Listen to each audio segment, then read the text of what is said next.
What do the border crisis and TikTok have in common? Recently, there's been a surge in Chinese nationals massing at the U.S. southern border, many skipping the treacherous trek other illegal immigrants face. But how are they doing it? They're getting tips from Douyin, China's TikTok. Both apps share the same parent company, ByteDance. This program is brought to you by Preserve Gold, the #1 precious metals IRA provider.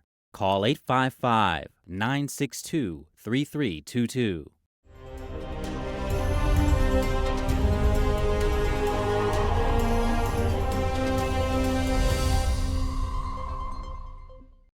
Welcome to China in Focus. I'm Tiffany Meyer. Chinese migrants illegally crossing the southern border into the United States are growing fast, faster than any other groups.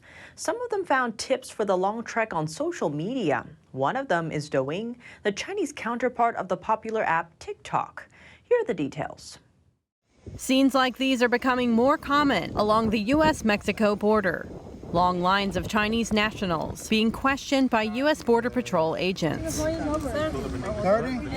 people here, the police here, I think they are very kind, and that's the America in my head. A growing number of illegal Chinese immigrants are crossing into the United States from Mexico without visas, taking irregular overland routes across Latin America. Over the course of 3 weeks, Reuters witnessed hundreds of them along an isolated border stretch in southeastern Texas. Reuters interviewed more than 24. All of those interviewed said they got the idea to take the land route on social media and drew on influencers, private groups, and comments to plan their trips. We're blurring their faces and not naming them to protect their identity. I go to Hong Kong from my Hubei first, and then to Thailand from Hong Kong by plane, and then Turkey from Thailand by plane, and Ecuador, and up through the South America to America here. The Chinese embassy in Washington said in an email that it opposes illegal migration, which it called an international issue that requires cooperation between countries. The economic aftershocks of China's pandemic lockdowns, coupled with the difficulty of obtaining U.S. visas, have led to a sharp increase in Chinese nationals presenting at the U.S.-Mexico border. That's according to immigration experts, attorneys, and current and former U.S. officials. China had a very strict zero COVID-19 tolerance policy. So basically everything is shut down, home shut down, business is shut down, the whole country is shut down. The people cannot stay at home staring at the wall all the time. They have to make money to make ends meet. The mortgage has to be paid, and the food has to be on the table. So they have no opportunity over there. Apprehensions of Chinese nationals at the U.S.-Mexican border reached more than 6,500 in the 6 months since October 2022. That's according to U.S. Customs and Border Protection data. While just a sliver of the hundreds of thousands of illegal immigrants arriving at the southwest border, Chinese people were the fastest growing demographic in those 6 months. That's according to Customs and Border Protection data. Some of them had relied on social media for detailed instructions for the trip, including what shoes to wear and how to find and pay for a reliable local guide. One of the platforms is the short video app Douyin, the Chinese counterpart of TikTok. I started talking about getting out of the country on the social media, such as Douyin, the Chinese version of TikTok, and some other platforms. So they exchange the information, how to get out of the country, how to go to Ecuador from Europe or Macau, Hong Kong. Both TikTok and Douyin are owned by ByteDance. The company did not respond to Reuters' requests for comment on the role of their websites in encouraging the increase in irregular migration. ByteDance is based in Beijing and has links to the Chinese Communist Party. With those figures on the rise, more stories from those who made the trip are coming out. Within 3 weeks, Reuters witnessed hundreds of illegal immigrants from China crossing into Texas and interviewed more than 24. All of them said they got the land route idea on social media. Drawing on influencers' private groups and comments to plan their trips, about half said they had been small business owners in China, running online stores, a sheep farm, and a movie production company. Some wore crosses and carried Chinese language Bibles, saying they were Christians who felt they could not freely practice their faith at home. A Customs and Border Protection statement said it works with interagency task forces to track the rising border crossings. The agency is also targeting transnational criminal organizations that specifically smuggle Chinese nationals. Homeland Security says social media have increased smugglers' access to potential illegal immigrants. Visa holders and border crossers can't request U.S. asylum on arrival if they fear persecution at home. Justice Department data shows asylum seekers from China win around 60% of the time in U.S. immigration court. South Korean President Yoon Suk-yeol is marking the 70th anniversary of the alliance between the U.S. and South Korea. In an address to the U.S. Congress on Thursday, he paid tribute to the American service members who fought in the Korean War in the 1950s and brought up the topic of North Korea's nuclear threat. We have many reasons to celebrate our platinum anniversary. We had no guarantees of success when it started. But today, our alliance is stronger than ever, more prosperous together, and more connected like no other. His speech covered economic cooperation and cultural exchanges. But more than anything, the South Korean president highlighted the threat his country faces. North Korea's nuclear program and missile provocations pose a serious threat to the peace on the Korean Peninsula and beyond. To deter its reckless behavior, the alliance must stand united with determination. He's calling for greater security cooperation among the U.S., Japan, and South Korea. Thank you. A packed House chamber greeted his speech with a standing ovation and loud cheers. Democratic Congressman Jim Costa, who sits on the House Foreign Affairs Committee, told NTD his reaction to the speech by call. I thought those were all high points, along with reminding all of us that North Korea is a threat to not just South Korea, but to the Indo-Pacific, and that we must stand together with our partners in the Indo-Pacific to deal with the threat of North Korea. Costa also said he wished Yoon would have talked more about communist China because it's a bigger economy compared to North Korea and a bigger challenge to deal with. The congressman added that lawmakers from both parties need to come together and have a strategic plan to deal with the Chinese regime. Reporting by Allison Lee, NTD News. The full interview with Democratic Congressman Jim Costa will air after the break. North Korea is stepping up aggression against the West. The most severe threat, its nuclear power. Earlier this year, we spoke to Grant Newsham, retired Marine Colonel and Senior Fellow at the Center for Security Policy, for details on North Korea's nuke expansion and China's role in it. Take a look. Well, that's the thing to remember. It's not like North Korea thinks this up on their own. They probably would. But North Korea is a creature of China, the Chinese communists. Could not survive more than a few days without the oil, food, electricity, the trade with China. It just wouldn't survive.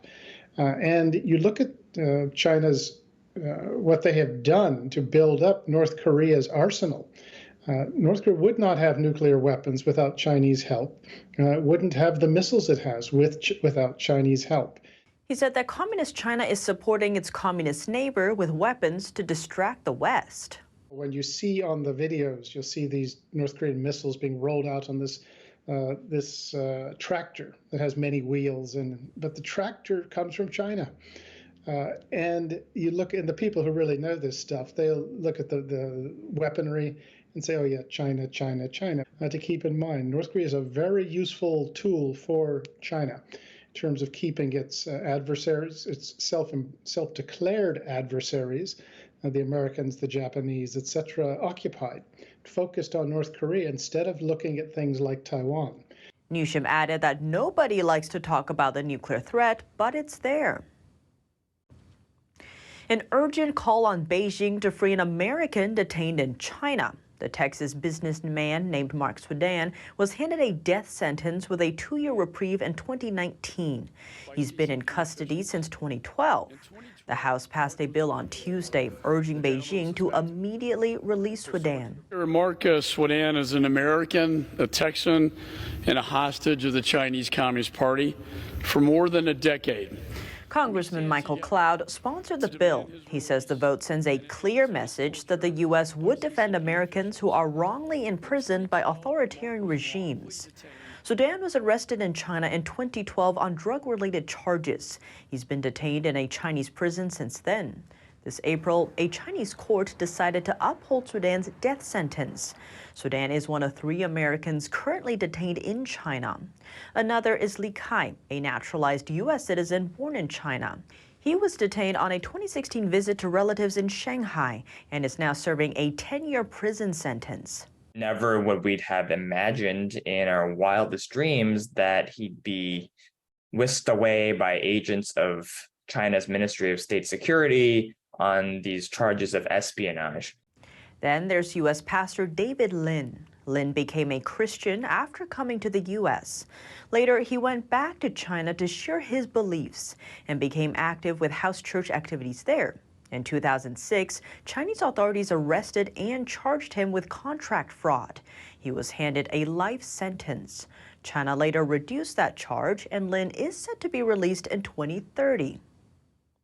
A top Biden advisor says the U.S. doesn't seek a decoupling from China. That's despite a widening rift with Beijing over political issues. Here are more comments from National Security Advisor Jake Sullivan. We are for de-risking and diversifying, not decoupling. Sullivan made the remarks in a speech in Washington Thursday. He said U.S. export controls will focus on technologies that could tilt the military balance. We're simply ensuring that U.S. and allied technology is not used against us. We are not cutting off trade. He said Washington will invest in secure, resilient supply chains and will push for a level playing field. But he noted that the U.S.-China trade relationship has remained substantial. Bilateral goods trade in 2022 added up to an all-time high, reaching nearly $700 billion. Though analysts say China is now shifting foreign goods purchases from the U.S. to other countries, on the U.S. side, new export bans may further shrink trade volume in semiconductor chips. Besides Sullivan, Commerce Secretary Gina Raimondo and Treasury Secretary Janet Yellen also recently denied a U.S.-China decoupling. Yellen warned that efforts to decouple from China would be disastrous, adding that national security measures that target Beijing aren't meant to stifle its economy. China's global outreach has hit yet another bumper. That's as military conflict continues in Sudan. Clashes erupted between the Sudanese armed forces and a paramilitary group on April 15th, resulting in the deaths of nearly 500 civilians. The North African country has been a major receiver of China's Belt and Road Initiative, a multi-trillion-dollar infrastructure outreach project. It's often seen as a way for China to gain control of critical systems overseas. Over the years, China has poured more than $20 billion into the nation's infrastructure, including the oil sector, ports, road, bridges, and power grids. Chinese investments in Sudan are now dealing a major blow amid the conflict. Workers say they're keeping all lights switched off in their offices to avoid being targeted. Despite both sides having agreed to a 72-hour ceasefire, gunshots and explosions can still be heard. Worth noting, China was a major trade partner to Sudan's oil sector. But things changed following South Sudan's succession in 2011, taking most of the nation's oil fields. China has since reduced its reliance on Sudanese oil. Over to the UK, King Charles III will be crowned next weekend. More than 2,000 guests have been invited. Among them, a Chinese official sparks concerns. He was a key player in the crackdown on pro-democracy protests in Hong Kong. Here are the details. Politico says Han Zheng, the recently appointed deputy to Chinese leader Xi Jinping, is expected to represent China at the celebrations on the 6th of May. His presence will likely anger Conservative MPs who are critical of the Chinese regime and fear that Prime Minister Rishi Sunak is too friendly toward Beijing. In 2019, Han proposed an extradition bill that could have potentially allowed Hong Kong suspects to be sent for trial in China. The bill triggered widespread pro-democracy protests lasting 13 weeks. It was withdrawn, but China imposed a national security law in 2020, making it easier to prosecute protesters. Hong Kong has a special relationship to the UK. The city was governed by the UK until 1997, when Communist China was handed back control. During its time as a British colony, a rule of law system was established in the city, allowing it to develop from a village into an international financial center. Back to the Chinese official Han Zhen, in 2020, U.S. Republican lawmakers suggested sanctions on some high-ranking Chinese officials, including him, but the penalties were never imposed. That's all for today's China in Focus on YouTube. We're now sharing a shortened version of our program here after being demonetized for 2 years. Here's what to look out for in our second half. South Korean President Yoon Suk-yeol wrapping up his U.S. visit. NTD congressional correspondent Melina Weisskopf spoke to Congressman Jim Costa about the nuclear threat from North Korea and Washington's approach to China. The strength of America is when we're together. When we're together, when we have as Abraham Lincoln once said, the political will, then almost everything is possible. Without it, almost nothing is possible.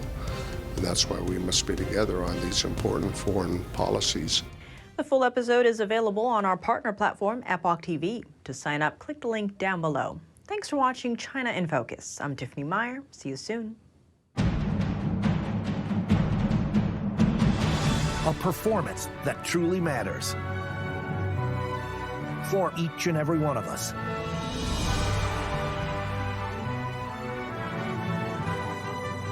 This is what you've been waiting for. See it at least once in your lifetime. Get tickets now at shenyun.com.